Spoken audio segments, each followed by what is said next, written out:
Hello guys, this is Nature's Way Club. In this club we are going to talk about the day-to-day conditions of the nature. First of all, what are water bodies? A body of water or water body, often spelled water.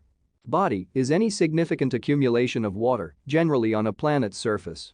The term most often refers to oceans, seas, and lakes, but it includes smaller pools of water such as ponds, wetlands.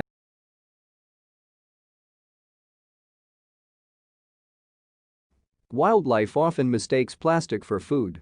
Once the plastic is eaten, it cannot be digested and ends up harming the animal by lodging in the gut. Plastic bags also can suffocate animals. Plastics also leach into the water, degrading the water quality with toxic. To avoid this, we should stop throwing plastic waste on water and conserve water.